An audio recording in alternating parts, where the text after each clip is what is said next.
اعوذ باللہ من الشیطان اللعین الرجیم بسم اللہ الرحمن الرحیم الحمد للہ رب العالمین الصلاۃ والسلام علی الرسول الثقلین محبوب رب المشرقین المغربین جد الحسن والحسین ابو القاسم محمد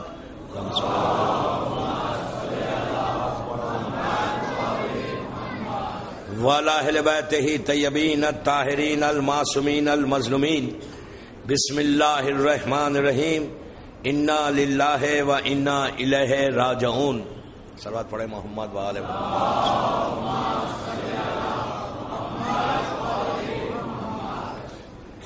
عزاداران امام،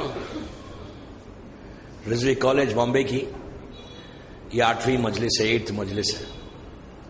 اس آیت کے عنوان پر جو مسلسل میں آپ کی خدمت میں پہلی محرم سے عرض کر رہا ہوں کہ یہ سچ اے امپورٹنٹ تھنگ کہ ہم کو اس لمحے کے لیے، اس لائف کے لیے کچھ پریپریشن کرنا ہے. اور مسلسل میں اس میں آپ سے 8 دن سے ایک ہی ریکویسٹ ہے کہ سوچو اس زندگی کے بارے میں، وہ لائف کے بارے میں سوچیں کہ جو ایک بہت لمبی زندگی ہے، اور اس زندگی میں ایک دفعہ انسان جب جائے گا تو پھر واپس نہیں آئے گا، اور جب واپس نہیں آئے گا تو وی ہیو ٹو تھنک کہ وہاں رہیں گے کیسا، کس انداز سے رہیں گے، کیسے رہیں گے. زندگی اتنی بڑی ہے کہ اگر ہم کہیں جانے کی کوشش کرتے ہیں، کہیں ٹریول کرنا چاہتے ہیں، 8 دن کے لیے ٹریول کریں، 10 دن کے لیے ٹریول کریں، تو ہم جانے سے پہلے اس شہر کے بارے میں، اس سٹی کے بارے میں جان لیتے ہیں کہ وہاں پہ جائیں گے تو وہاں کا موسم، ٹیمپریچر کیا حال ہوتا ہے، وہاں پہ کیسے رہتا ہے. انڈیا سے اگر کوئی باہر ٹریول کرے، اور جب ٹریول کرے گا تو آج کل تو ہر چیز ہمارے سامنے، نیٹ ہے ہمارے پاس، ہم پہلے چیک کرتے ہیں. ایک ایسے شہر میں اگر ہم کو جانا پڑے، ایسے ملک میں جانا پڑے کہ جہاں پہلے ہم کبھی نہیں گئے تھے، تو جانے سے پہلے ہم ایک ایک چیز اپنی آئٹنری جب بناتے ہیں تو ایک ایک چیز کو چیک کرتے ہیں کہ ویدر کیسا ہے وہاں کا، کرنسی کیا چیز ہے وہاں پہ، کون سی کرنسی چلتی ہے، جس زمانے میں ہم ٹریول کر رہے ہیں وہاں پہ حالات کیسے ہیں، موسم کیسا ہے. لاسٹ ایئر میں نے جب میں بامبے سے گیا تھا یہاں سے 21 محرم کو، تو جب میں پہنچا تھا شکاگو تو بامبے میں جو ٹیمپریچر تھا وہ 27 ڈگری ٹیمپریچر تھا. جب میں نے بامبے سے فلائی کیا 21 محرم کو لاسٹ ایئر تو 27 یا 26 ڈگری ٹیمپریچر تھا. لیکن جب میں شکاگو میں لینڈ کیا تو وہاں -20 چل رہا تھا ٹیمپریچر. اگر میں پہلے سے معلوم کر کے نہیں جاتا تو وہاں پہنچنے کے بعد تو بندہ فریز ہو جاتا. میں پریپیئر تھا، آئی نو کہ ٹیمپریچر کیا ہونے والا ہے، تو میرا پورا پریپریشن تھا، جس کی وجہ سے جب ہم وہاں پہنچے تو ہم پورے کٹ میں تھے، ہم کو کوئی فرق نہیں پڑا. لینے جو لوگ آئے تھے وہ اوور کوٹ لے کر آئے تھے کہ مولانا بہت سردی ہے. میں نے کہا نہیں، ہم پریپیئرڈ، میں تیار ہوں اپنا. تو کہیں بھی آج کل آپ ٹریول کرتے ہیں، آج دنیا اتنی تیز ہو گئی، کہیں بھی انسان ٹریول کرے اس کی تیاری ضرور کرتا ہے. 8 دن کی ٹریولنگ ہو، 10 دن کی ٹریولنگ ہو، 15 دن کی ٹریولنگ ہو، 2 دن کی ٹریولنگ ہو، اس کو لازم ہے کہ تیاری کر کے جائے، وہاں پہنچے تو ہر چیز اس کو آرام سے ملے. اب آپ سوچیں کہ دنیا میں آج کل اتنا آسان ہو گیا، دنیا میں اتنا لوگ اتنے پریپیئر ہو گئے کہ کوئی کہیں بھی ایسے سر اٹھا کے نہیں جاتے. لیکن آج ہم کتنا سر اٹھائے ہوئے، ہم کتنی غفلت میں ہیں، ہم کتنے اگنورڈ ہیں کہ ہم کو فکر ہی نہیں ہے کہ جب ہم وہاں پہنچے تو ہم کو معلوم ہی نہیں کہ وہاں کا ٹیمپریچر کیا ہونے والا ہے، وہاں کا موسم کیا ہونے والا ہے. اگر پہلے سے تیاری نہیں ہے تو آپ ہمارا حشر کیا ہوگا؟ وی ڈونٹ نو کہ ہم جب پہنچیں گے تو ہوگا کیا وہاں پہ. یہ ایک ہی چیز ہے دوستو، اگر تیاری ہے، اعمال ہے، تو اس زندگی میں ہر چیز، ہر وہ نعمت ہے، ہر وہ بلیسنگ ہے، ہر وہ رحمت ہے. اور ان اعمال میں جو سب سے امپورٹنٹ چیز ہے نا، جو وہاں پہنچنے کے بعد جو سب سے زیادہ کام آنے والی ہے، وہ والدین کے حقوق ہیں، ماں باپ کی عزت ہے، ماں باپ کے ساتھ پہنچنا، آج دو چیزوں پہ گفتگو ہوگی کہ آج وہاں پہنچنے میں جو سب سے زیادہ فائدہ پہنچا ہے کہ آپ کو وہاں پہ نعمت ملے، پیلس ملے، آپ کو ہر وہ برکت ملے، آپ کے سارے اعمال قبول ہو جائیں، اس لیے کہ ہر انسان پوری اپنی زندگی جو ہم نمازیں پڑھ رہے ہیں، جو روزے رکھ رہے ہیں، جو حج کر رہے ہیں، جو زکوٰۃ اور خمس دے رہے ہیں، جو لوگوں کی مدد کر رہے ہیں، ہمارا سب کا انٹینشن ایک ہے کہ یہ اللہ کی بارگاہ میں ایکسیپٹ ہو جائے، اللہ کی بارگاہ میں قبول ہو جائے، اور ہم کو جب ہم جائیں وہاں پر تو ہم کو جنت میں ہم کو راستہ ملے۔ اور یہ اللہ کا انصاف ہے کہ ہر آدمی جو بھی نیکی کرے گا، جو بھی نیکی کرے گا، اس کو اللہ کے پاس جب وہ جائے گا تو اس کا ریوارڈ ضرور ملنے والا ہے۔ ایسا نہیں ہے کہ آپ نے کوئی نیکی کی اور آپ کو اس کا ریوارڈ نہیں ملا، یہ ممکن ہی نہیں ہے۔ اللہ کے پاس عدل ہے، جسٹس ہے، وہ ہر بندے کے ساتھ اسی انداز سے محبت کے ساتھ، اسی انداز سے رحمت کے ساتھ، اور وہ کرم کرتا ہے، کرم کے علاوہ کچھ نہیں کرتا۔ اللہ کے اتنا کریم یا اللہ کے اتنا رحیم کوئی نہیں ہے۔ تو دوستو، جو بھی آپ کر رہے ہیں، جو بھی نیک اعمال کر رہے ہیں دن بھر میں، پوری لائف میں، ہر انسان کو معلوم ہے کہ میں کیا کرتا ہوں، وہ اپنے طریقے سے جو بھی کر رہا ہے اس کی خواہش کیا ہے، ہر مومن کی خواہش کیا ہے کہ اس کے اعمال قبول ہو جائے۔ مسجد آپ جاتے ہیں، گھر میں نماز پڑھتے ہیں تو کیا سوچ کے پڑھتے ہیں کہ یار یہ میری نماز اللہ کی بارگاہ میں قبول ہو جائے، یار میری یہ روزے اللہ کی بارگاہ میں قبول ہو جائے۔ سب کا ایک ہی انٹینشن ہوتا ہے۔ تو اس انٹینشن کے لیے جب آپ وہ سب نماز روزہ سب کیری کر کے آپ جب جائیں گے وہاں پہ، تو اگر وہ ایکسیپٹڈ ہے اللہ کے پاس تو very good, you are going to get everything. اگر ایکسیپٹڈ نہیں ہے تو پھر انسان کی پریشانی ہے۔ تو اس کے لیے جو تیاری کرنا ہے اس لائف میں، سب سے پہلے یہ کوشش کرو کہ وہاں پہ جو سب سے زیادہ فائدہ پہنچا تھا نا، یہ عبادتیں ایک طرف ہو گئی، عبادتیں تو آپ کر کے لے کے جا رہے ہیں، سب سے پہلے جو وہاں پہ کام آنے والی چیز ہے وہ اہل بیت کی محبت ہے۔ محبت اہل بیت ہے، معصومین کی محبت، یہ ہے تو سب ہے، مائنس محبت اہل بیت کچھ نہیں ہے، ڈیزاسٹر کچھ نہیں۔ وہاں پہ کبھی بھی اہل بیت کی محبت میں کمپرومائز نہیں کرنا۔ یہ ہے، ان کی محبت ہے تو وہاں پہ کام آنے والی ہے۔ اگر یہ نہیں ہے، ان کی محبت نہیں ہے، محبت بھی کیا زبان کی نوک سے محبت نہیں، محبت وہ کہ جو آپ کا عمل بتائے، آپ کے ایکشنز بتائے کہ یہ ریئلی اہل بیت سے لو کرتا ہے، اہل بیت سے محبت کرتا ہے۔ محمد اور آل محمد کی محبت ہونے کے بعد انسان وہاں جائے گا تو آپ بلیو کریں آپ کی ہر چیز قبول ہوگی۔ اگر اہل بیت کی محبت کے علاوہ ہم یہ کریں کہ یہ بھی اچھے وہ بھی اچھے، ان کے ساتھ بھی دوستی ان کے ساتھ بھی دوستی، کمپرومائز کر کے اگر ہم اس انداز سے چلیں گے، اور یہ کہ کب تک ذرا بھی شک ہو، ڈاؤٹ ہو تو ختم ہے دوستو۔ سب سے پہلے جو امپورٹنٹ چیز ہے جو اپنے بچوں کو بتانا ہے وہ محبت اہل بیت ہے۔ اہل بیت کی محبت کو ان کو کیری کرو۔ اس محبت کی حفاظت ہر ماں اور ہر باپ کی ذمہ داری ہے۔ اس محبت کا پروٹیکشن ہر ماں اور ہر باپ کی ذمہ داری ہے۔ اگر پیرنٹس نے بچوں کو اہل بیت کی محبت کی طرف تعلیم نہیں دی تو اس جگہ پر جو آپ ایکسپیکٹ کر رہے ہیں کہ آپ کو یہ ملے یہ ملے یہ ملے، وہ وہاں پہ بھی نہیں ملے گا۔ تو یہ کوشش کرو کہ اہل بیت، محبت اہل بیت ہم کو کیری کرنا ہے، محبت اہل بیت کے لیے بیٹھنا ہے، بیٹھ کے اپنے بچوں کو بات کرنا ہے۔ یہ ماؤں کی ذمہ داری ہے کہ اپنی اولاد کو اس منزل تک پہنچاؤ۔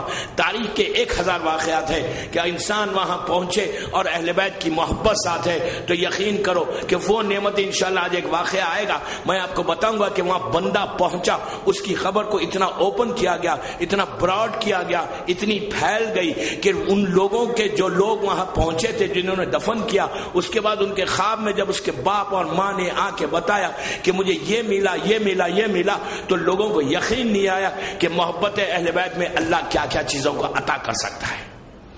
لیکن پہلی شرط یہ ہے کہ ہم اس محبت میں کوئی کمپرومائز نہیں کریں۔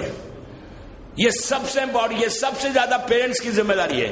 اور اگر پیرنٹس نے اس کو نہیں بتایا اپنی اولاد کو تو آپ یقین کریں وہ ماں باپ سے پوچھا جائے گا، وہ ماں باپ سے سوال کیا جائے گا کہ تم نے اپنی اولاد کو کیوں نہیں بتایا۔ تاریخ کا مشہور واقعہ ہے کہ اہل بیت کی محبت کا پروٹیکشن کیا تھا۔ حجر ابن عدی، اللہ آپ کو شام کی زیارت نصیب کرے، سیریا کی زیارت، بیوی کی زیارت کرنے کے بعد وہاں سے 70 یا 80 کلومیٹرز کے فاصلے کے اوپر ایک بہت بڑا مزار ہے حجر ابن عدی کا. یہ حجر ابن عدی کون تھا؟ یہ امیر شام کے زمانے میں یہ ایک علی کا چاہنے والا تھا. فیملی تھی, بہت ہی محبت کرنے والا تھا. اب محبت ہماری طرح نہیں کرتا تھا, محبت ایسی کرتا تھا جیسے امام چاہتا ہے. دوستو بڑا فرق ہے ٹپ آف دی ٹنگ سے محبت کرنا اینڈ فرام یور ہارٹ محبت کرنا. یہ بہت بڑا فرق ہے. کبھی بھی کوئی عبادت ٹپ آف دی ٹنگ سے نہیں ہوتی, زبان کی نوک سے نہیں ہوتی, یہاں سے ہوتی. یہاں سے سب سے پہلے یہ سیکھو کہ آپ کوئی کام کرو ڈیڈیکیشن کے ساتھ کرو. Even if you pray with your dedication. نماز پڑھو, روزہ رکھو, کوئی نیکی کرو, ڈیڈیکیشن کو پیدا کرو. تو یہ حجر ابن عدی ایک امام کا ایسا چاہنے والا سیریا پہنچا, امیر شام کا زمانہ. امیر شام کو پتا چلا کہ یہ حجر آیا ہے میرے ملک میں. اس کے لیے تو بڑی بات ہو گئی کہ حجر میرے پاس آیا, میرے ملک میں آیا. کہا اس کو گرفتار کرو, اریسٹ کرو. اریسٹ کیا گیا. اریسٹ کر کے دربار میں لایا گیا, امیر شام کے دربار میں پیش کیا گیا. اور جب آیا دربار میں تو دربار پورا سجا ہوا تھا. دربار پورا سجا کر 3,500 یا 4,000 آدمی اس کے دربار میں بیٹھے ہوئے تھے. امیر شام نے اپنے وزیر سے کہا تھا کہ اس حجر کو سیدھا میرے دربار میں لے کے نہیں جانا, بلکہ میری آرمی بتاؤ, میری فوج بتاؤ. یہ جنگ صفین سے پہلے کا واقعہ ہے. میری فوج بتاؤ, میری آرمی بتاؤ. کہ جب میری آرمی کو دیکھے, میری فوج کو دیکھے تو وہ اتنا امپریس ہو جائے, اتنا امپریس ہو جائے, مروب ہو جائے کہ اس کی زبان نہیں کھلے. لیکن آپ جانتے ہیں پوری آرمی کو دیکھا اس نے. دیکھ کے امیر شام کے دربار میں انٹر ہوا. جب امیر شام کے دربار میں انٹر ہوا تو امیر شام تخت پہ بیٹھا ہوا تھا. اس نے کہا حجر تم نے پوری فوج دیکھ لی, میرا شان اور شوکت دیکھ لی, میری آرمی کو دیکھ لیا. بڑا ایزی لے کے انہوں نے کہا یس میں نے دیکھ لیا. اور اس نے کہا کہ سنو پوری فوج کو بھی دیکھ لی. میں نے کہا, اس نے کہا ہاں سب دیکھ لی. ایک بات میں آپ کو یہاں روک کے بولوں کہ آپ لوگ انڈیا میں ڈیموکریسی میں رہتے ہیں, میں کنگڈم میں رہتا ہوں. کنگڈم میں کنگ کے خلاف ایک جملہ بولنا بہت مشکل ہے. آج کل مشکل ہے تو اس زمانے میں تو اور مشکل تھا. اس لیے کہ بادشاہ کی مرضی پہ, کنگ کی مرضی پہ لوگوں کو زندگی ملتی تھی, موت ملتی تھی. یہ بہت مشکل تھا. اس لیے کہ حجر کی بھی فیملی ہے. اگر اس وقت کا بادشاہ حاکم اگر ناراض ہو جائے تو ایک لمحے میں آپ کی زندگی ختم ہو جائے. اس لیے کہ اس کا مزاج کے اوپر تو لوگوں کی زندگی بڑھتی تھی. اور حجر کا یہ عالم کہ تلوار کو ٹیک کے اٹھ کے اس کی آنکھوں میں آنکھیں ڈال کے بات کر کے کہا, اس نے کہا کہ سنو یہاں پر آنے کے بعد میرے ملک میں علی علی نہیں چلے گا, میرے ملک میں تم یہ نہیں کرو گے. تو انہوں نے کہا کہ سنو میں پیدا علی علی کرنے ہوا ہوں. اس کے بعد اس نے کہا یہ بتا کہ جب تم چلے تھے تو کوفے سے جب چلے تھے تو تمہارا امام کیا کر رہا تھا, تمہارا علی کیا کر رہا تھا, کہاں تھے؟ سنیں گے حجر کا جملہ سنیں. حجر دشمن کے دربار میں, پلیز غور سے سنیں, دشمن کے دربار میں پورا دربار سجا ہوا, دشمن تخت پر ہے, پورے دربار میں پوچھتا ہے یہ بتاؤ جب تم چلے تھے اس وقت تمہارا امام کیا کر رہا تھا. حجر نے کہا کہ آدھی رات کا وقت تھا. غور سے سنیں, آدھی رات کا وقت تھا, مڈ نائٹ ہو گئی تھی. میں بہت امپورٹنٹ کام سے میں گھر سے باہر نکلا, اس لیے کہ مجھے صبح میں اپنے کاروان کو جوائن کرنا تھا. کوفے میں بارش ہو رہی تھی, اتنی بارش تھی کہ سب لوگ گھروں میں آرام کر رہے تھے. پرانا زمانہ ہے, لوگ راستے میں کوئی اسٹریٹ لائٹس نہیں ہوتے تھے, راؤنڈ اباؤٹس کے اوپر چھوٹے چھوٹے چراغ لیمپس لگائے جاتے تھے, بس اس کے علاوہ کچھ نہیں ہوتا. کہتا ہے پورا کوفہ سناٹا تھا, پورے کوفے میں اندھیرا تھا, ہر آدمی اپنے اپنے گھروں میں سو رہا تھا, چھوٹی چھوٹی گلیاں ہیں, بارش تیز ہے. کہتا ہے میں اپنے گھر سے باہر نکلا اور نکل کے آہستہ آہستہ اپنے آپ کو بچاتا ہوا میں جا رہا تھا سامان لے کر, اس لیے کہ مجھے بڑا امپورٹنٹ کام تھا. کہتا ہے کہ جب میں چل رہا تھا مسجد کوفہ سے پہلے میرے کانوں میں کسی کے رونے کی آواز آئی. میرے کانوں میں کسی کے رونے کی آواز آئی, میرے کانوں میں کسی کے تڑپنے کی آواز آئی. میں اس حیرت میں تھا کہ اتنی رات کو کون رو رہا ہے, کون اتنا بے چین ہے, کس کے اوپر اتنی مصیبت آ گئی, اتنا تڑپ کے رو رہا تھا, اتنا بے چینی میں رو رہا تھا, اتنے کرب کے عالم میں رو رہا تھا کہ اس کے رونے کی آواز, اس کی آواز, اس کے تڑپنے کی آواز سے میرے ایک قدم میں آگے نہیں بڑھ سک رہا تھا.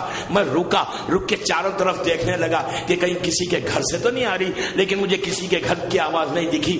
میں اور آگے بڑھا تو میں نے دیکھا کہ یہ آواز تو مسجد میں سے آ رہی ہے. میں رک گیا مسجد میں. میں نے سوچا کہ اتنی رات کو یہ مسجد میں تڑپ کے کون رو رہا ہے, کیا مصیبت آ گئی. کہتا ہے میں جب دروازے میں داخل ہوا تو امیر شام کو, شام میں دربار یہ شام میں یہ حجر ابن عدی امیر شام کو سنا رہے کہ میرا مولا کیا کر رہا تھا. تو کہتے ہیں کہ جب میں انٹر ہوا دربار میں, مسجد میں, تو میں نے دیکھا ایک چراغ جل رہا ہے, چراغ, ایک کینڈل, ایک لیمپ ہے جو جل رہا. پوری مسجد اندھیری ہے اور اس چراغ کے سامنے ایک اللہ کا بندہ ہے جو تڑپ کے روتا ہے, پکار کے روتا ہے, سر پہ ہاتھوں کو بلند کر کے روتا ہے. میں حیرت میں پڑ گیا کہ یہ کون ہے, لیکن ذرا جب قریب گیا تو میں نے پہچان لیا یہ تو میرا مولا ہے, یہ تو میرا سید و سردار ہے, یہ تو میرا محسن ہے. وہ کہتا ہے کہ جب میں نزدیک گیا تو میں نے اپنی آنکھوں سے دیکھا دشمن کو انٹروڈیوس کرا رہے مولا کیا کیا کر رہا تھا. جب اس نے پوچھا تو کہا کہ میں نے دیکھا کہ ایک ہاتھ سے ریشے مبارک کو پکڑے ہوئے تھے, ایک ہاتھ سے داڑھی کو پکڑے ہوئے تھے, ایک ہاتھ آسمان کی طرف بلند تھا اور پکار کے کہہ رہے تھے میرے مالک, اے میرے پروردگار, اے میرے رب العالمین, اے مجھ پر رحم کرنے والے, اے غفور و رحیم, اے ستار العیوب, اے ذوالجلال والاکرام, اے عفو کرنے والے, تیری بارگاہ میں تیرا حقیر بندہ آیا ہے. یہ کون کہہ رہا ہے؟ یہ وہ علی کہہ رہا ہے جو کائنات کا مالک ہے, جو مولائے کائنات ہے. آپ اندازہ لگائیے, عبادتوں کا حال دیکھیں. کہتے ہیں کہ ہاتھوں کو اٹھا کے کہہ رہے ہیں میرے مالک, میں تیرا یہ حقیر بندہ تیری بارگاہ میں آیا ہے. یہ وہ آیا ہے تیری بارگاہ میں کہ جس کے دامن میں کچھ نہیں ہے, جو ایک رات میں 500 سجدے کرے. وہ علی کہہ رہا ہے کہ تیرے دامن میں کچھ نہیں ہے. آپ کو میں بات کو یہیں روکتا ہوں. آپ کو پتا ہے کہ شہزادی کونین کے پاس اس شخص نے آ کے کیا کہا تھا کہ بنت رسول, آپ, مجھے افسوس کے ساتھ میں کہہ رہا ہوں کہ مولا علی کا انتقال ہو گیا, مولا علی دنیا سے چلے گئے. تو رسول کی بیٹی نے پوچھا کہ تو نے کہاں دیکھا علی کو, کہاں ہوا؟ تو کہا مسجد میں دیکھا. تو فاطمہ نے کہا کہ اے شخص, اے عبد خدا, روز علی کا نماز میں یہی عالم ہوتا ہے. شہزادی کے جملے, مشہور جملے, کہ میں روز علی کا یہی عالم ہوتا. کائنات کا مالک ہاتھ اٹھا کے کہہ رہا ہے کہ پروردگار, تیرا حقیر بندہ تیری بارگاہ میں آیا ہے. دوستو اندازہ لگاؤ, جب علی اس انداز سے دعا مانگ رہا, علی اس انداز سے اللہ کی بارگاہ میں عبادت کر رہا, ہم علی والے ذرا چیک کریں کہ ہم کیا کریں, ہماری عبادت کا حال کیا ہے.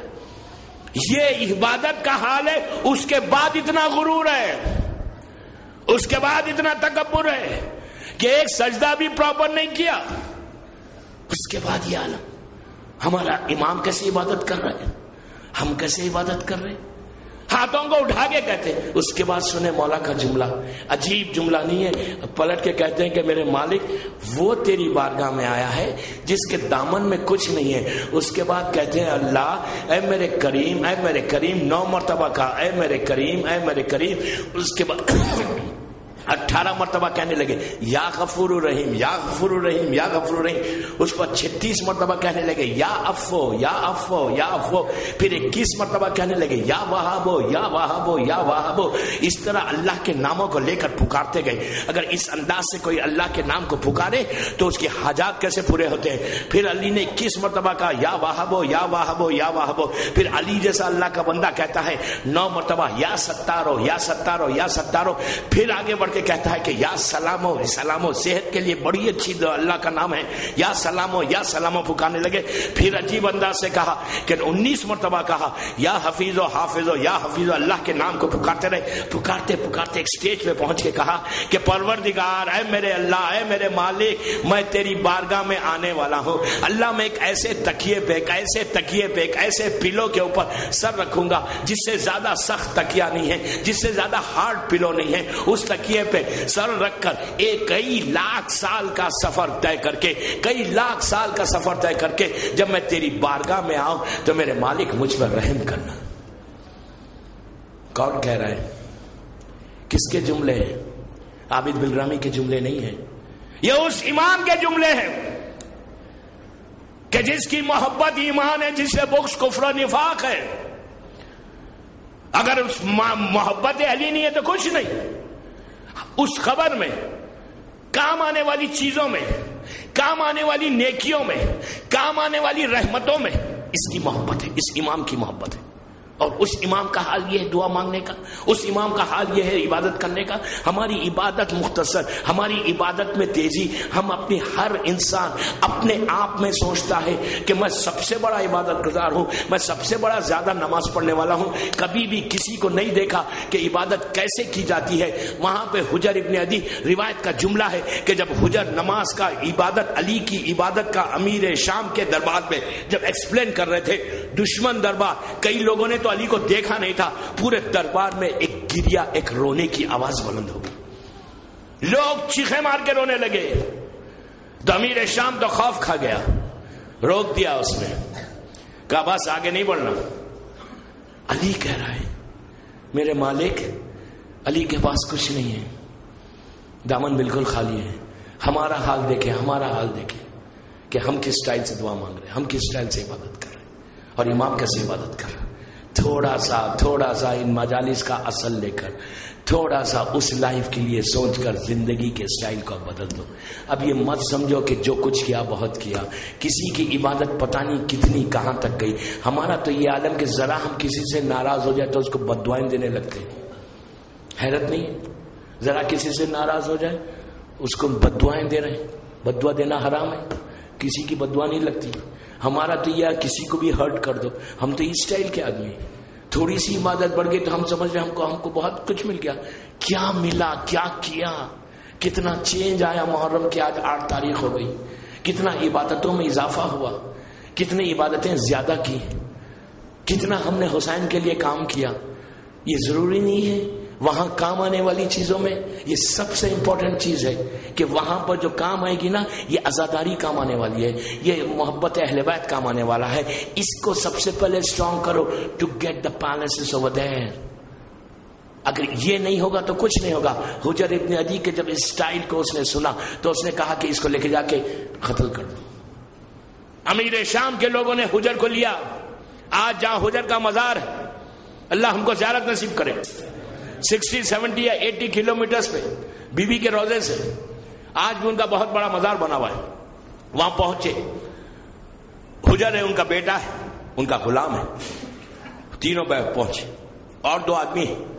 امیر شام کے لوگ بھی تھے. ان لوگوں نے حجر سے کہا حجر تم کو علی کی شان میں گستاخی کرنا ہے، بیڈ ورڈز استعمال کرنا ہے.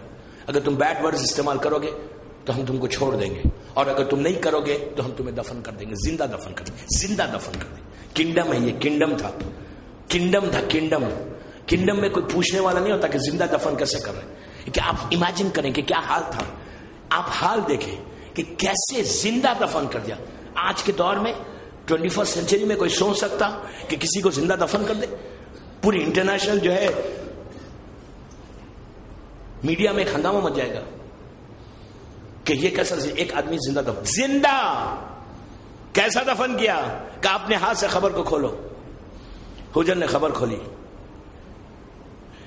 امیر شام کے آدمی نے کہا اتر جا اس کے اندر. یہ اتر گیا. کہا اب بولو، شام میں گستاخی کرو، بیڈ ورڈز استعمال کرو علی کی شان میں. انہوں نے کہا میں نہیں کرتا. بیٹا بھی ہے، بیٹا کھڑا ہوا ہے، جوان بیٹا، غلام بھی ہے، سرونٹ بھی ہے. بیٹے کے سامنے باپ کو اندر کر رہے ہیں. بیٹے کے دل کی حالت سوچو. کہا بولو علی کی شان میں گستاخی کرو. انہوں نے کہا میں نہیں کرتا. اللہ ڈو. مٹھی ڈالنا شروع کی، یہاں تک آ گئی، یہاں تک. ایک سٹیج ایسا آیا، اس نے کہا کہ میں تمہیں زندہ دفن کر دوں گا. تو انہوں نے پلٹ کے کہا تجھے غلط فہمی ہے، میں اس کا ماننے والا ہوں جو موت اور حیات کا مالک ہے. کیوں، کیا سمجھ رہا ہے؟ میں موت سے ڈرتا؟ میں موت سے ڈرتا نہیں. پھر اس نے کہا کہ حجر تمہارے بعد تمہارے بیٹے کو دفن کر دیا جائے گا زندہ. بس دوستو یہ سننا تھا. حجر نے سنا کہ اس کا جوان بیٹا زندہ دفن کر دیا جائے گا, یہ سننا تھا. حجر اپنے مقام سے خبر سے باہر نکل گیا, باہر آ گیا مٹھی کو ہٹا کے, اور یہ کہا اس جلاد سے کہ پہلے میرے بیٹے کو دفن کرو, مارو, اس کے بعد پھر مجھے مارو. یہ تاریخ کا مشہور واقعہ, جا کے دیکھیں وہاں لکھا ہوا ہے پورا واقعہ. کہا پہلے میرے بیٹے کو مارو. تو وہ جو جلاد تھا, امیر شام کا آدمی تھا, وہ کہنے لگا یار یہ تمہارا بیٹا ہے, جوان بیٹا, تم اپنے بیٹے کو تڑپتے ہوا دیکھ سکو گے؟ کہا پہلے میرے بیٹے کو مار پھر مجھے. اس نے کہا تم اس کے باپ ہو؟ اس نے کہا یس میں اس کا فادر ہوں. کہا پھر باپ تو یہ چاہتا ہے کہ وہ مر جائے, جوان بیٹا زندہ رہ جائے. آپ سنیں کہ پروٹیکشن آف جنریشن کی حفاظت کیسے کی جا رہی ہے, پروٹیکشن آف یور جنریشن, محبت اہل بیت کو کیسے پروٹیکٹ کیا جا رہا ہے جو وہاں کام آنے والی ہے. تو پوچھا کہ دنیا میں باپ ماں یہ ہوتے کہ خود مر جائیں گے لیکن اولاد کو بچا لیں گے, تم کیسے باپ ہو؟ جب 1 سے 2 3 دفعہ اس نے ریپیٹ کیا, اس نے کہا سن میں جانتا ہوں یہ میرا بیٹا ہے نا, تقریر کرنے کی ضرورت نہیں ہے, سنو میں کیوں اپنی اولاد کو, اپنے بیٹے کو اپنے سامنے ختم ہونا چاہتا ہوں. میں چاہتا کہ یہ تو ختم کرنے والا ہے نا, پہلے میرے سامنے کر, یا ہمارے ساتھ کر, میرے ساتھ کر, میں چھوڑنا نہیں چاہتا, ہمارے ساتھ کر, مجھے بھی ساتھی کر, اس کو بھی ساتھی کر. ایک ہی خبر میں پورے, اب اگر آپ جائیں گے دیکھیں گے تو گریو ایک ہی ہے, ایک ہی گریو میں ہے یہ لوگ. تو وہاں پوری لسٹ لکھی ہوئی ہے ناموں کی. تو اس نے پوچھا کہ ریزن کیا ہے؟ آپ ریزن سنیں, آج میری 8ویں مجلس کا میسج ہے. ریزن اس نے یہ کہا, حجر نے, کہ میں نہیں چاہتا کہ میری موت کے بعد میرا بیٹا تمہارے دباؤ میں آ کے محبت اہل بیت کو چھوڑ دے اور میرا جنریشن خراب ہو جائے. میں نہیں چاہتا کہ تم میرے باپ آ کر میرے بعد تمہارا پریشر پڑے اور وہ محبت علی سے ہٹ جائے. تو آپ نے دیکھا کہ جنریشن کی حفاظت کیا ہے, ایک لڑکی کا حفاظت نہیں کر رہے یا ایک لڑکے کی آپ حفاظت نہیں کر رہے, پوری نسل کی حفاظت کر رہے, پورے جنریشن کی حفاظت کر رہے ہیں. یہ سب سے امپورٹنٹ چیز ہے کہ اگر اولاد بے دین نکل جائے تو وہاں پر کوئی فائدہ پہنچنے والا نہیں ہے. اس لیے کہ وہاں پر جب آپ پہنچیں گے اولاد بے دین ہے تو کون مدد کرے گا, کون آپ کی حفاظت کرے گا, کون آپ کو گفٹ بھیجے گا, کون آپ کو تحفہ بھیجے گا, کون آپ کی خبر پہ آ کے آپ کے لیے دعا کرے گا. یہ پہلے اولاد کی حفاظت, اسی کے ساتھ اب اولاد کی ذمہ داری یہ کہ وہ اگر اپنے ماں باپ کا خیال نہیں رکھتے, وہ اپنے ماں باپ کو اگر صحیح معنی میں جو اسلام کہہ رہا ہے نہیں سنتے, تو اولاد کے اوپر ہے کہ ان کے ساتھ بھی وہی ہوگا کہ جنہوں نے اپنے ماں باپ کے ساتھ کیا. تو یہ وائس ورسا ہے, یہ امپورٹنٹ ہے کہ اولاد, آج جو سب سے زیادہ ہمارے پاس مسئلہ ہے وہ ماں باپ اولاد کا مسئلہ ہے کہ اولاد جو ہے, ہر ماں باپ یہاں پہ تو نہیں لیکن دنیا کے دوسرے حصوں میں پیرنٹس کا صرف ایک ہی وہ ہے کہ مولانا اولاد ہمارا ساتھ نہیں دے رہی, اولاد ہماری بات نہیں سنتی, اولاد ہمارے ساتھ یہ کر رہی, جبکہ ان کو پتا ہے کہ ماں باپ کا احترام سب سے بڑا ہے. اللہ اور رسول کے بعد اگر کسی کا ریسپیکٹ ہے تو تمہارے پیرنٹس کا ریسپیکٹ ہے, اس کے علاوہ کچھ نہیں. اور یہ چیز سب سے زیادہ وہاں کام آنے والی ہے. سب سے زیادہ جو چیز کام آئے گی نا, ایک کے بعد ایک کہ عبادت ہے. ایک مثال کے طور پہ کوئی شخص رات بھر عبادت کرے اور وہ اپنی ماں کی یا باپ کی بات نہیں سنے, تو آپ کیا سمجھ رہے وہ عبادتیں کام آئیں گی؟ کبھی کام نہیں آئیں گی. میں جو بار بار بول رہا ہوں نا کہ امپورٹنٹ چیز ہے وہ یہ ہے. آپ کہیں گے مثال کے طور پر کوئی شخص ہر سال حج پہ جاتا ہے, اور وہ اپنے باپ کی بات نہیں سنتا, اپنی ماں کی بات نہیں سنتا, تو کیا اس کا حج قبول ہے؟ فائدہ کیا اس حج کا؟ پورے 3 مہینے رجب شعبان رمضان روزے رکھتا ہے, اللہ بے حساب اس کا اجر دیتا ہے رجب شعبان رمضان کرنے کا. وہاں کے آخری لائف میں رجب کے روزے بڑے کام آئیں گے. یاد رکھے 13, 14, 15 رجب کو روزہ اگر کوئی رکھتا ہے تو وہ اندھیرا نور میں بدلتا ہے. یا 7 سے 10 رجب تک اگر کوئی رہتا ہے تو وہ لائف میں بہت کام آنے والی ہے رجب میں. تو اگر کوئی شخص رجب شعبان رمضان روزہ رکھتا ہے اور اپنے پیرنٹس کو ہرٹ کرتا ہے, تو آپ کیا سمجھ رہے کہ اللہ آپ کے پورے 3 مہینے کے روزوں کو قبول کرے گا؟ نیور. تو میں جو بول رہا ہوں نا بار بار، کتنی عبادت کر لو، اگر آپ کا ایٹیٹیوڈ ٹورڈ یور پیرنٹس بالکل خراب ہے تو بھی ڈونٹ ایکسپیکٹ کہ اچھا آپ بولیں گے ہم تو ماں باپ کی ریسپیکٹ کرتے ہیں. ریسپیکٹ ویسے نہیں کرنا ہے جیسا آپ کر رہے ہیں. ریسپیکٹ میں بچوں سے بات کر رہا، ریسپیکٹ ویسے کرنا ہے جیسے اسلام چاہتا ہے، اپنی مرضی سے نہیں. اسلام کو اپنی مرضی سے لینے کی کوشش مت کرو. اپنی مرضی کا اسلام نہیں ہے. ہم کو وہ اسلام لینا ہے جو اسلام محمدی ہے، جو اللہ کے رسول نے دیا. وہ اللہ کے رسول کی تعلیمات ہے کہ تم کتنی ہی عبادت کر لو. آ کے شخص نے پوچھا کہ یا رسول اللہ یہ بتائیے کہ کسی کو دیکھ کر ہم یہ کہہ سکتے ہیں کہ یہ جنتی ہے؟ کسی انسان کو شہر میں دیکھیں مدینے میں اور یہ کہیں کہ یہ جنت کا بچہ ہے، جنت کا آدمی ہے، یہ جنت میں جائے گا، تو جو اصحاب بیٹھے ہوئے تھے ان لوگوں نے کہا یہ کیسے پاسبل ہے کسی کو دیکھ کے ہم یہ کہیں کہ یہ جنتی ہے؟ جنت اور جہنم تو مرنے کے بعد ڈیسائیڈ ہوگا. تو رسول نے کہا نہیں، تم کسی بھی شخص کو دیکھ کے یہ کہہ سکتے ہو اگر وہ اسلام پہ عمل کرتا ہے، نماز روزہ سب کرتا ہے، جو اسلام کے قانون ہے اس پہ عمل کرتا ہے، اور اس کے بعد تم دیکھ کے اسے کہہ سکتے ہو کہ یہ جنتی ہے. تو لوگوں نے پوچھا کیسے؟ تو آپ نے ارشاد فرمایا کہ اگر پورے جو اسلام کا فریم ہے اس پہ عمل کرتے ہوئے اگر وہ کرتا ہے، ظاہری طور پہ ہی کرتا ہے، تو آپ اس کے ماں باپ کو پوچھو کہ وہ راضی ہیں. اگر ماں باپ راضی ہے تو سمجھو وہ جنتی ہے. اسلام کے تمام اعمال کرنے کے بعد تب آپ اندازہ لگائیے، خالی ایک جملہ ہے راضی ہو. آج ہم کتنے ہمارے ماں باپ راضی، کتنے ایسے ایشوز ہیں کہ جو پیرنٹس بالکل راضی نہیں. چھوٹی چھوٹی بات پہ ہم سمجھ رہے ہیں کہ ہم نے بہت احسان کر دیا ماں باپ کے. ماں باپ کے اوپر احسان کوئی نہیں کرتا، کوئی نہیں کرتا. اگر کوئی یہ سمجھ رہا ہے، اپنے ذہن میں بھی لایا کہ اولڈ پیرنٹس ہیں یہ ہمارے لیے برڈن ہو گئے، وہ برڈن ظاہری طور پہ اصل وہ رحمت ہے تمہارے لیے، بلیسنگ ہے تمہاری. وہ خوش نصیب ہیں جن کے ماں باپ زندہ ہیں. تو اگر کوئی یہ سمجھ رہا کہ میں اولڈ پیرنٹس کی بڑی مدد کر رہا تو مجھے فائدہ پہنچے گا، کوئی نہیں. دوستو جتنا رزق تم ماں باپ کو دیتے ہو، چھٹے امام جعفر صادق علیہ السلام کہتے ہیں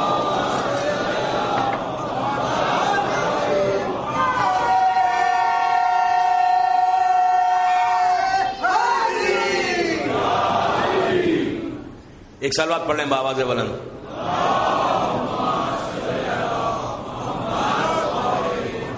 چھٹے امام کہتے ہیں کہ ایک شخص رسول کے پاس آیا. رسول اللہ مسجد میں، غور سے سنیں، مسجد میں درس دے رہے تھے. جنگ بدر یا جنگ احد کے بعد کا واقعہ ہے. درس دے رہے تھے. درس دیتے دیتے رسول کا یہ عالم تھا کہ روزانہ واجب نماز کے بعد کھڑے رہ کر سب بتاتے تھے ڈے ٹو ڈے لائف کے بارے میں. کھڑے رہ کے آپ کا سرمن تھا، آپ خطبہ دے رہے تھے. خطبہ دیتے ہوئے کہا کہ اگر کوئی شخص پلیز غور سے سنیں، کوئی شخص یہ چاہتا ہے کہ جہاد میں جائے تو جہاد کی فضیلت بتا رہے تھے. جہاد یعنی وار کی بارے میں بتا رہے تھے کہ اگر کوئی وار پہ جائے اسلام کے لیے تو اللہ اس کو اتنا اجر دیتا ہے، اس کو جنت میں بھیجتا ہے، اس سے حساب اور کتاب نہیں ہوتا، منکر و نکیر اس سے سوال نہیں کرتے، مرتے ہی اس کو جنت کے باغوں میں بھیج دیتا ہے. اس کے بعد کہا کہ اگر کوئی شہید ہوتا ہے، ایک خون انجرڈ ہوتا ہے لڑتے ہوئے، ایک خون کا ڈراپ آف بلڈ اگر جب زمین پہ اس کا گرتا ہے تو اللہ فرشتوں سے کہتا ہے جا کے اس کو پروٹیکٹ کر لو، ہم نے اس کے تمام گناہوں کا معاف کر دیا. بہرحال اس کا اتنی ہی فضیلتیں بتا رہے تھے کہ جو جائے گا اس کو اتنا ریوارڈ ملے گا، اتنا ریوارڈ ملے گا. تو پورا مجمع بیٹھ کے سن رہا تھا.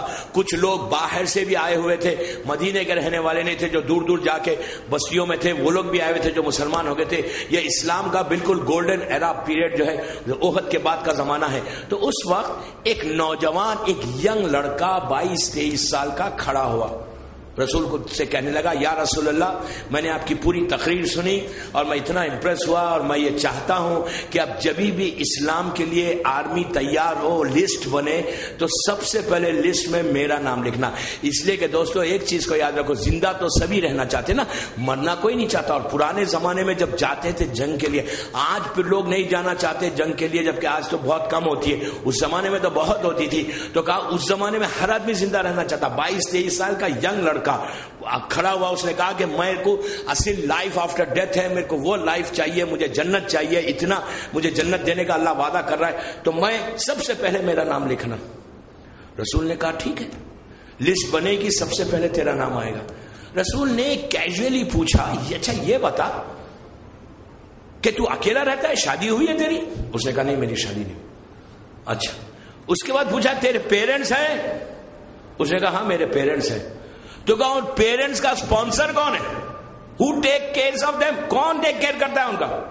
کفیل کون ہے؟ وہ خود سیلف اسپانسر ہے، خود تمہارا باپ کماتا ہے اور تمہاری ماں باپ کھاتے؟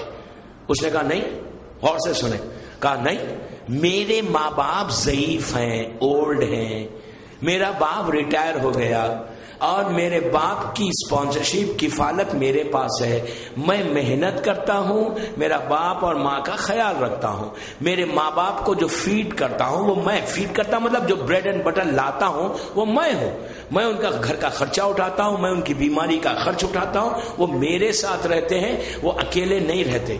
بس دوستو بس دوستو بس دوستو بس سنا بس کہ یہ ان کی کفالت کرتا ہے، یہ ان کا اسپانسر ہے، یہ ان کا ٹیک کیئر کرتا ہے۔ تو اب رسول کا جملہ سنے، عابد بن رامی کا جملہ نہیں، اب اللہ کے رسول کا جہاد کی اتنی تعریف کی کہ اگر ایک ڈراپ بھی بلڈ کا ڈراپ بھی نیچے گر جائے تو اللہ اس کے تمام گناہوں کو معاف کرتا۔ مرنے کے بعد جو شہید ہوتا ہے اللہ پھر منکر و نکیر کا حساب اس سے نہیں ہوتا، وہ جنت کے گارڈنز میں، باغات میں اسے بھیج دیا جاتا، اس کو جنت میں بھیج دیا جاتا جو اللہ کے دین کے خاطر جان دے۔ اس لیے کہ جان از سو امپورٹنٹ۔ جب یہ پورا سنا اس کے بعد رسول نے یہ سنا کہ یہ ہے اسپانسر ان کے ماں باپ کا، یہ ان کے ماں باپ کا ٹیک کیئر کرتا ہے، تو بس اللہ کے رسول نے کہا سن اے عبد خدا، اے اللہ کے بندے سن، تو اگر 2 سال 2 ایئرز اگر تو اللہ کے نام پہ جہاد کرتا رہے، جنگ میں روز جائے اور روز آئے، روز جائے اور روز آئے، انہیں روز زندگی ہے روز موت ہے، بڑی بات ہے، روز زندگی مل رہی ہے اور روز موت آ رہی ہے۔ روز اگر 2 سال تک تو جہاد کرے، 2 ایئرز تک، جو اجر اللہ تجھے دے گا، 2 ایئرز کا جنگ کرنے کا جو اجر اللہ تجھے دے گا، وہ تو ایک ٹائم ون ٹائم جو تو پیرنٹس کو، ماں کو، باپ کو کھانا کھلاتا ہے وہ اجر ہے تیرا۔ سمجھے بابا؟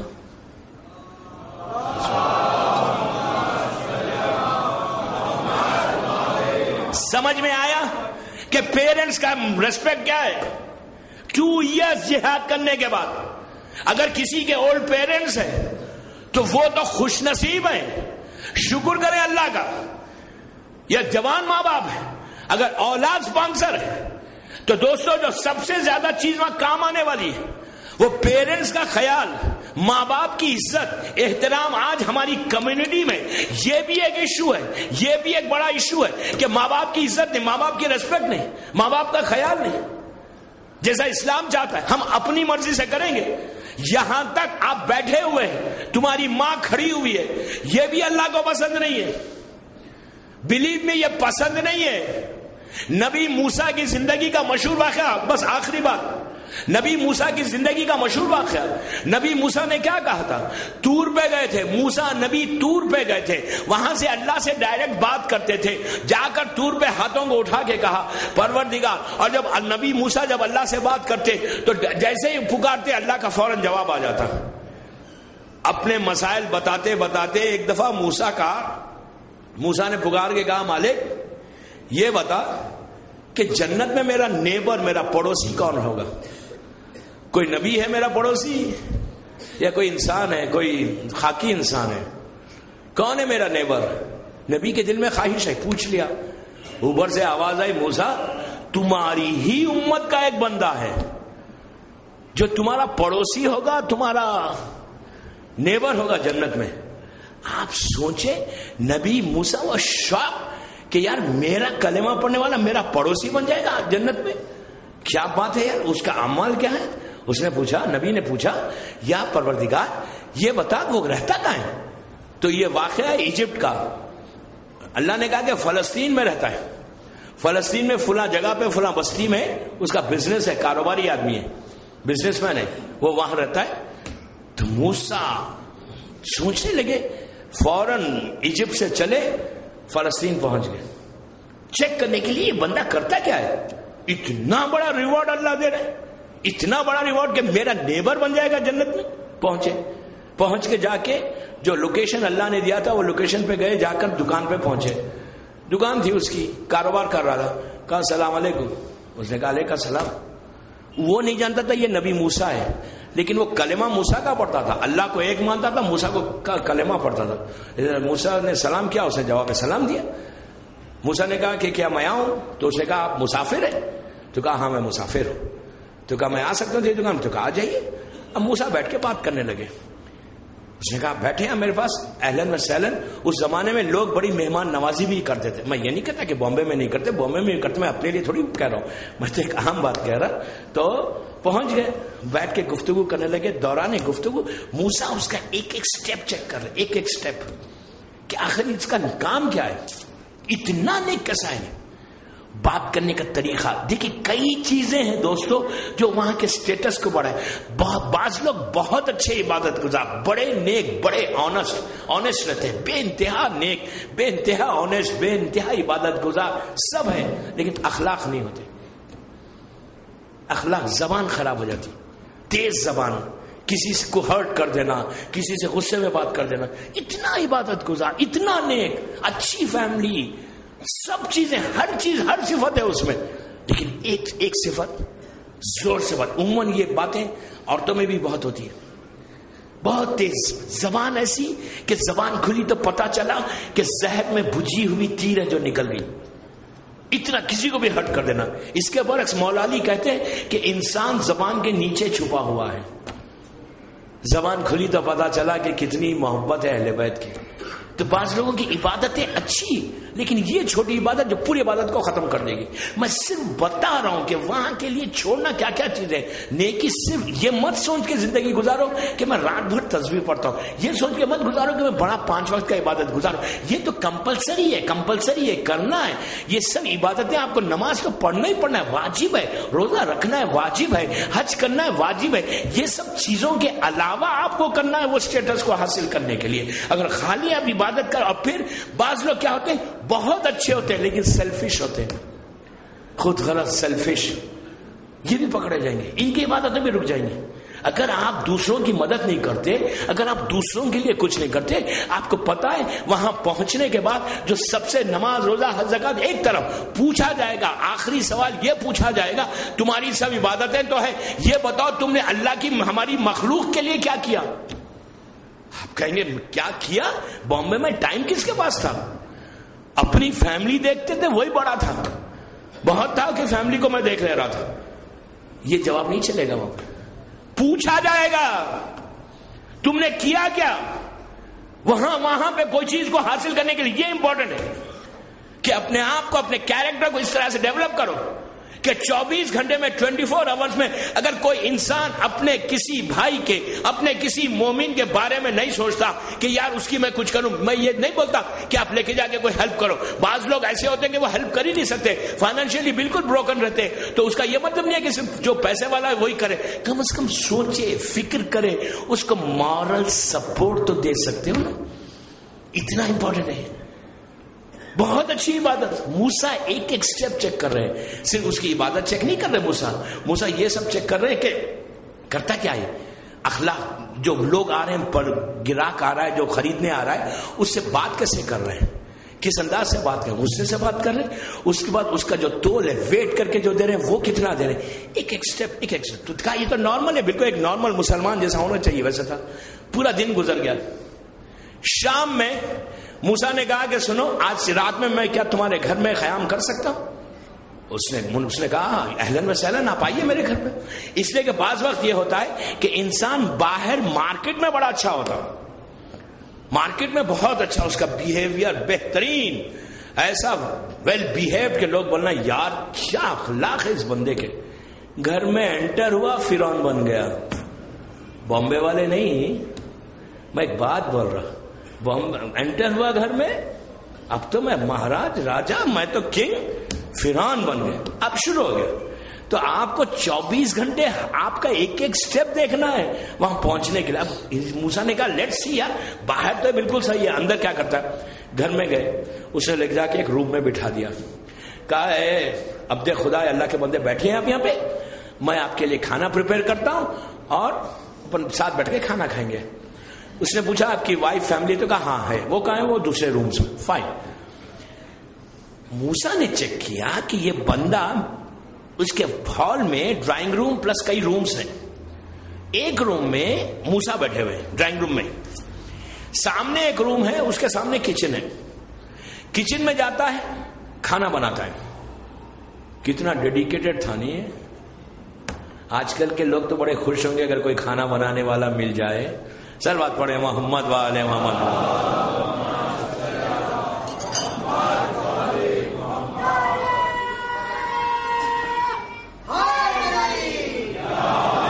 میں کسی کو خراب کر کے جانا نہیں چاہتا. تو بہرحال ہوا کیا, یہ کھانا بنا رہا تھا. اس کے بعد آتا ہے نبی موسیٰ کو اٹینڈ کرتا ہے, پھر ایک کمرے میں جاتا ہے, پھر وہاں سے نکلتا ہے نبی موسیٰ کو اٹینڈ کرتا ہے, پھر کچن میں جاتا ہے. اسی طرح کام کرنے لگا اور وہ کمرے میں روم میں بار بار جانے لگا. نبی موسیٰ کے آئی بروز کھڑے ہو گئے. یہ کہا کہ یہ بتائے اب تک تو ہر چیز صحیح جا رہی ہے, کچن میں جا رہا ہے کھانا بنا رہا, میرے پاس رہا, وہ روم میں کیا ہے, وہ روم میں کون ہے. نبی نے اس سے پوچھا اگر ایسے مہمان ہمارے گھر میں آ جائیں تو مسئلہ ہو جائے نا. نبی موسیٰ نے پوچھا کہ یہ بتا اس کے روم میں, وہ دوسرے روم میں کیا ہے. اس نے کہا آپ دیکھنا چاہتے ہیں وہ روم میں کیا ہے, come with me, come with me. English میں نہیں کہا, میں کہہ رہا. اٹھایا نبی موسیٰ کے ساتھ وہ روم میں گیا. اب جو موسیٰ گئے تو دیکھا وہاں ایک اولڈ لیڈی ہے, بہت ضعیف, ایک عورت ہے, ایک ضعیف انسان ہے, باپ ہے, اولڈ پیرنٹس, اور وہ بیٹھے ہوئے ہیں, بیمار ہیں, بیٹھے ہوئے, کمزور ہیں, اولڈ ہیں. اور اس لڑکے کا عالم یہ ہے کہ آتا ہے اپنے باپ کے پیر دباتا ہے, اپنی ماں کے پیر دباتا ہے, اپنے ہاتھ سے جو کھانا بنا رہا روٹی ایک ایک لقمہ اس کو ماں کو باپ کو کھلاتا ہے اور پانی پلاتا ہے, خدمت کر رہا ہے. موسیٰ کھڑے رہ کر دیکھ رہے ہیں. اس کی ماں کہہ رہی ہے اور اس کا باپ کہہ رہا ہے کہ پروردگار ہم تجھ سے کچھ نہیں چاہتے, اتنا چاہتے کہ میرے بیٹے کو نبی موسیٰ کا پڑوسی بنا دے. کس کی دعا ہے, کس کی دعا ہے یہ؟ ماں کی دعا اور باپ کی دعا. باپ کی دعا دعائے مشلول, ماں کی دعا دیکھو کیا کہا, کچھ نہیں کرے. We don't want anything from you مالک, ہم کو کچھ نہیں چاہیے تجھ سے, تو میرے بیٹے کو نبی موسیٰ کا پڑوسی بنا دے. ماں کی دعا اتنی بڑی بلیسنگ ہے, اتنی بڑی بلیسنگ ہے. ابھی اس سے زیادہ اور کیا چاہیے. ماں باپ, ماں باپ اگر زندہ ہے نا دوستو, یہ سب سے بڑی رحمت ہے. یاد رکھیں, ماں کا اور باپ کا احترام کرنا. ان سے کبھی بھی, میں یوتھ سے بات کر رہا ہوں بامبے کے جو میری آواز سن رہے اور بعد میں جو میری مجلس سنے, کہ پلیز اپنی لائف کو صحیح معنی میں آگے بڑھانا چاہتے ہو, لائف میں سکسیس چاہتے ہو, لائف میں یہ چاہتے ہو کہ تم آگے بڑھو, تو اپنی ماں اور اپنے باپ کو مت اگنور کرو. اور یہاں پہ نہیں کہ یہاں پہ ریسپیکٹ کیا, مر گئے تو چھوڑ دیا, وہ کل بتاؤں گا انشاءاللہ. تو ماں کی دعا آپ نے دیکھی کیا ہے, اتنی عظیم ہے ماں کی دعا کہ آپ کہیں گے ماں کہنے سے مل گیا. ماں کی دعا کیا ہے؟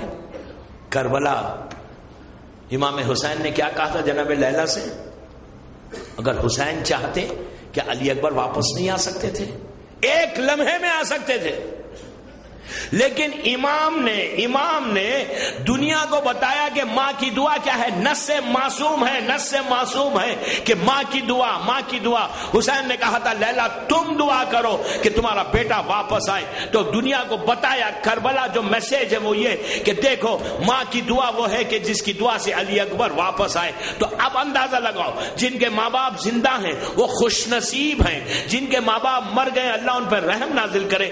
کبھی اپنے پیرنٹس کو برڈن مت سمجھو، پیرنٹس کو برڈن مت سمجھو. پیرنٹس تمہارے لیے بوجھ نہیں ہے، بلکہ پیرنٹس کے اگر تم کو چانس مل رہا ہے سرو کرنے کا، چانس مل رہا ہے خدمت کرنے کا، چانس مل رہا ہے ان کے بریڈ اینڈ بٹر کا خیال رکھنے کا، چانس مل رہا ہے کہ تمہارے گھر میں رہنے کا، جس شیلٹر کے نیچے ماں باپ ہیں، اگر تمہارے گھر کے اندر ماں باپ رہتے ہیں تو یہ یاد رکھو وہ گھر تمہارے لیے رحمت کا گھر ہے.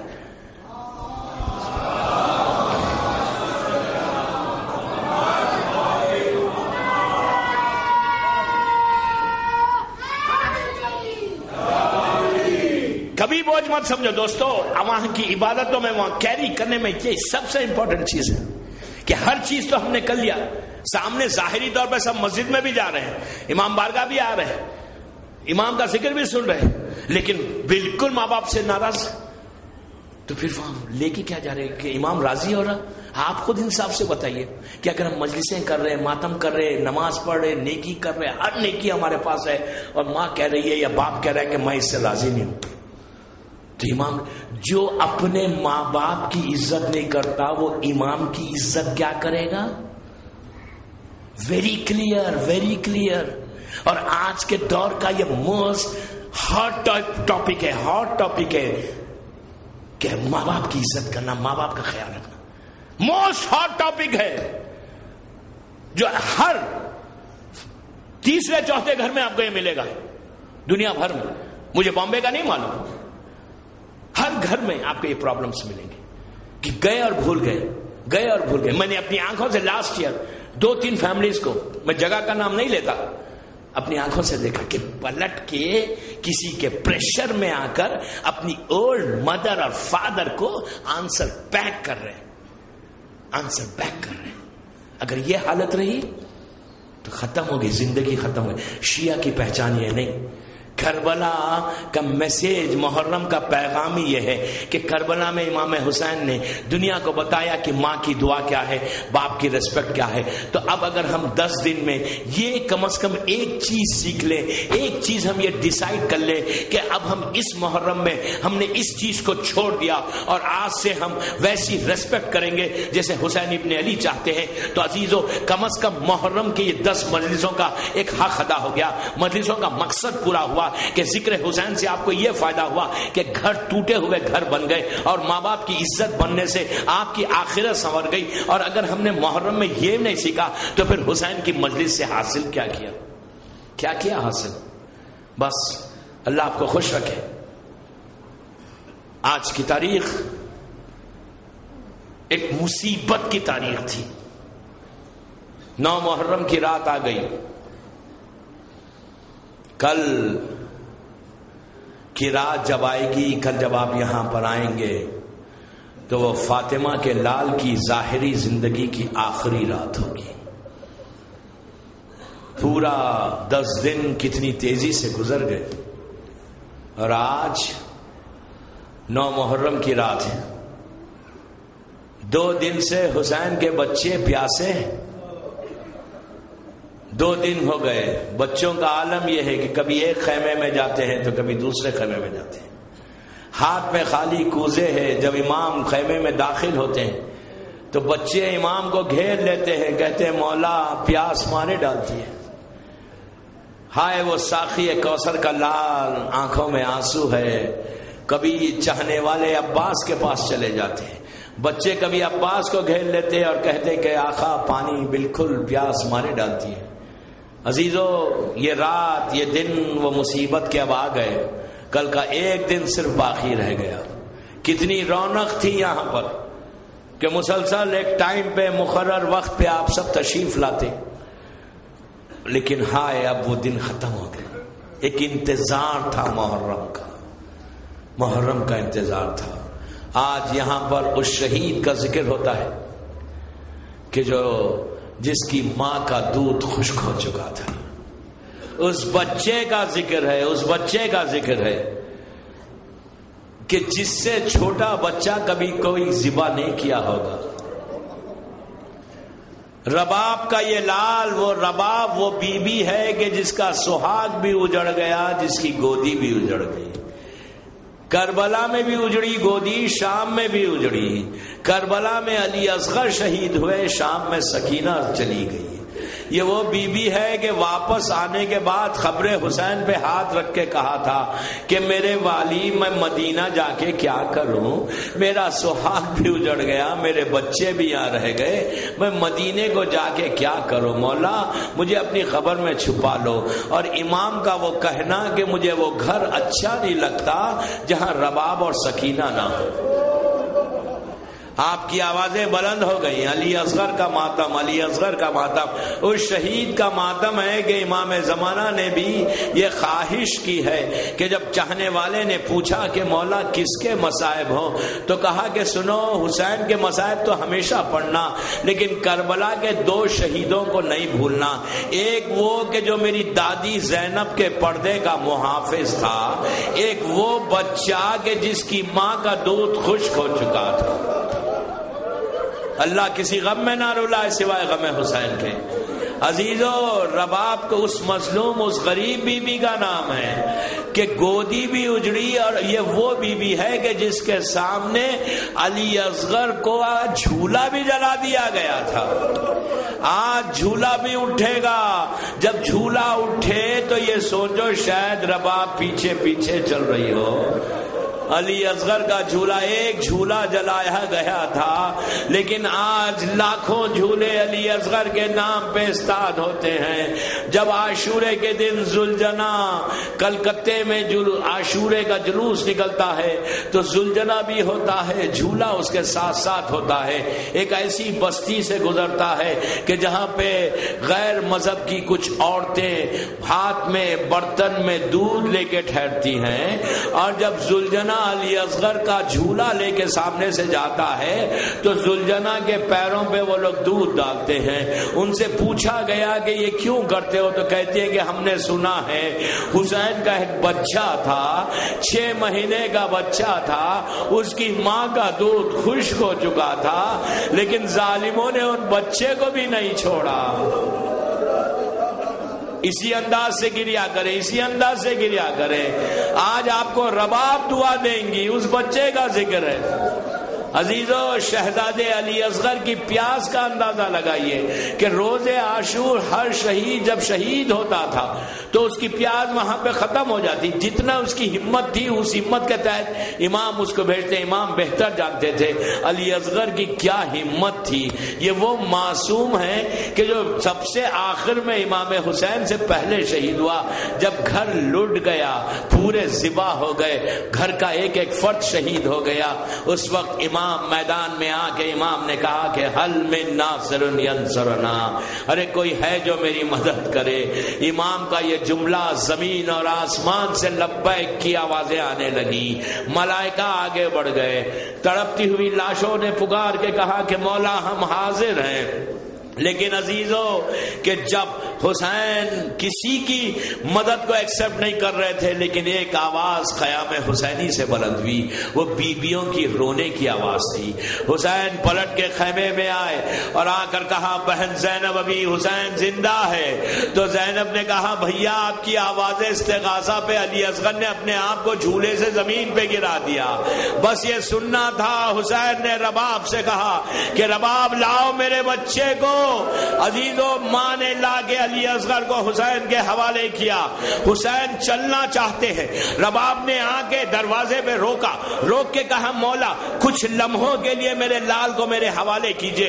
حسین نے پھر پلٹ کے ماں کے حوالے کیا۔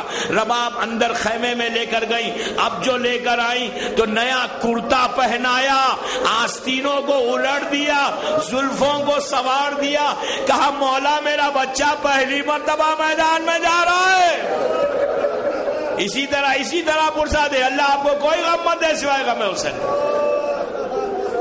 مولا میرا بچہ پہلی مرتبہ میدان میں، ماں کا دل تھا تڑپ گیا۔ عزیزو چلے حسین علی اصغر کو لے کر، ابا کا سایہ کر کے وہاں پہنچ کر امام نے کہا کہ اے عمر سعد، اگر تو یہ سمجھتا ہے کہ تیرے ذہن ناقص میں یہ ہے کہ اس کے بہانے سے پانی میں پی لوں گا، میرے بچے کو پانی پلا دے، میرا بچہ پیاسا ہے، میرا لال پیاسا ہے، اس کی ماں کا دودھ خشک ہو چکا، 3 دن کا بھوکا پیاسا ہے میرا لال، اس کے بعد کہا اگر اس کے بہانے سے تو سمجھتا ہے میں پانی پیوں گا، لے میں علی اصغر کو جلتی ہوئی ریت پہ لٹاتا ہوں۔ علی اصغر کو جلتی ہوئی ریت پہ لٹایا، کچھ لمحوں کے بعد باپ کا دل تھا پھٹ گیا، علی اصغر کو اٹھایا، سینے سے لگا کے کہا علی اصغر تم بھی تو حجت خدا کے بیٹے ہو، بیٹا حجت کو تمام کرو۔ عزیزو سوکھی ہوئی زبان اپنے ہونٹوں پر پھیرنے لگے کہ میں بڑا پیاسا ہوں۔ اب اس وقت عمر سعد نے ہرملا سے کہا کہ ایکتا کلام الحسین۔ عزیزو ہرملا نے نشانہ لگایا، خود ہرملا مختار سے کہتا ہے کہ نشانہ لگایا، ہاتھ سے تیر زمین پہ گر گیا۔ مختار سے ہرملا نے کہا تھا کہ اے امیر میں 7 تیروں کو لے کے کربلا آیا تھا، 4 تیر میرے ضائع ہو گئے، 3 تیر میرے نشانے پہ لگے۔ تو مختار نے پوچھا تھا کہ وہ کون سے 3 تیر تھے جو نشانے پہ لگے؟ تو اس وقت ہرملا نے کہا تھا اے امیر میرا پہلا تیر وہ تھا جب عباس پانی لے کے واپس آ رہے تھے تو مشق سکینہ پہ میں نے تیر مارا تھا تو عباس کی امیدوں پہ پانی پھر گیا۔ دوسرا تیر وہ تھا جب حسین آخری لمحات میں گھوڑے پر جھوم رہے تھے، میں نے پیشانی پہ مارا تھا، فاطمہ کا لال گھوڑے سے زمین پر آ گیا۔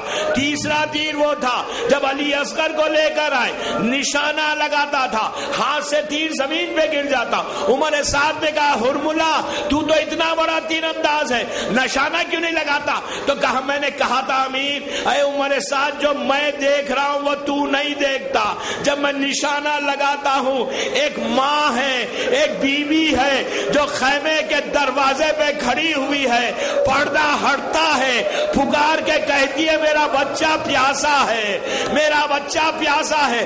تیر چلا، حسین کے ہاتھ پہ علی اصغر منقلب ہو گئے، حسین کے ہاتھ پہ علی اصغر منقلب ہو گئے۔ بس میں نے زحمت کو تمام کیا، علی اصغر کو لے کر حسین سینے سے لگا کر انا للہ و انا الیہ راجعون کہتے ہوئے آگے بڑھ رہے تھے۔ انشاءاللہ روز عاشور جب آپ یہاں اعمال کریں گے، یہ عمل کریں گے کہ پروردگار کی بارگاہ میں جو حالت حسین کی تھی، کبھی آگے بڑھتے کبھی پیچھے ہٹتے، یہ سوچتے جاتے تھے پیچھے ہٹتے تھے ہائے میں رباب کو جا کے کیا کہوں گا، ارے میں نے ماں سے وعدہ کیا ہے بچے کو پانی پلانے کا۔ آگے بڑھتے ہوئے ابھی خیام حسینی سے کچھ فاصلہ تھا، ایک شخص نے آ کے حسین کو سلام کیا۔ عزیزو روز عاشور حسین اتنا غریب ہو گیا تھا کہ کوئی سلام کرنے والا امام کو نہیں تھا۔ اس نے سلام کر کے کہا کیا آپ حسین ہیں؟ تو امام نے کہا ہاں میں حسین ہوں، لیکن تو کون ہے؟ تو کہا مولا میں مدینے سے آیا ہوں، مولا بیمار بچی کا قاصد ہوں، یہ فاطمہ صغرا کا خط تھا۔ حسین نے بچی کے خط کو لکھا اور دیکھا تو اس میں صغرا نے لکھا تھا بابا آپ کو سلام، اماں کو سلام، بھائی کو سلام، ایک ایک کو سلام کر کے کہا بابا میری طرف سے میرے بھیا علی اصغر کو پیار کرنا۔ حسین تڑپ گئے، بہن کی خواہش، بچے کی میت ہاتھوں پر، کہا علی اصغر صغرا تمہیں یاد کر رہی ہے۔ خیمے میں پہنچے تو رباب نے کہا مولا کیا میرا بچہ پانی پی چکا؟ حسین نے کہا رباب وعدہ کرو صبر کرو گی۔ رباب نے کہا مولا میں وعدہ کرتی ہوں۔ اب آ کے دامن کو ہٹایا، رباب نے علی اصغر کو دیکھا، ماں کی چیخ نکل گئی، کہا علی اصغر کیا تیرے اتنے بچے بھی ذبح کیے جاتے ہیں؟